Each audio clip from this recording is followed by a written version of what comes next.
જય હિન્દ અને જય માતાજી મિત્રો. તો હું છું હર્ષા બારૈયા. તમારું સ્વાગત છે મારા ન્યૂ વ્લોગમાં.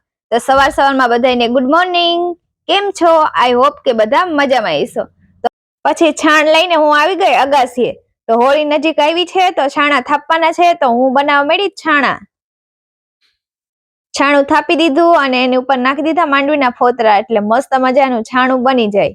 અને દરરોજ બબે છાણા ભેગી કરી અને જો એટલા બધા છાણા ભેગા કરી લીધા છે. અને તમે પણ કરી લીધા કે કમેન્ટ કરી દેજો. છાણા થાપી રહીને ત્યાં તો સૂરજ દાદા ઉગી ગયા. તો જો મસ્ત મજાના સૂરજ દાદાના દર્શન કરી લ્યો. જો મસ્ત વ્યૂ હે અત્યારમાં. અને પછી સાંજના 5 વાગી ગયા અને હું નાઈને રેડી થઈ ગઈ. અને ત્યાં તો મારા મમ્મી ફ્લાવર લઈને આવી ગયા સુધારવા. અને પછી હું આવી ગઈ અગાસીએ અને સનસેટ થવાની તૈયારીમાં છે. તો જો સૂરજ દાદા કેટલા મસ્ત રૂડા લાગે છે.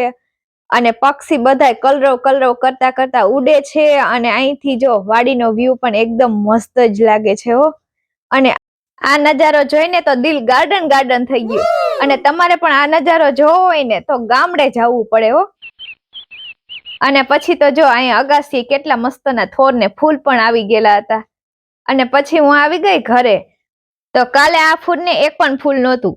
અને પાણી પાયું ને તો એક દિવસમાં કેટલા મસ્ત એના ફૂલ આવી ગયા છે. लो गाय देखो ना गाय देखो ना हमारा शकल बुरा है तो क्या हुआ फोटो में तो अच्छा दिखता हूं ना। પછી પડી ગઈ સાંજ. તો આજનો દિવસ પણ પૂરો થઈ ગયો. અને પછી હું વાસણ કરવા મળી છું. તો આજનો મિની વ્લોગ અહીં સુધી. તો તમને મારો વિડીયો ગમ્યો તો લાઈક કરો, શેર કરો ને સબસ્ક્રાઇબ કરો. Thank you so much. Bye bye.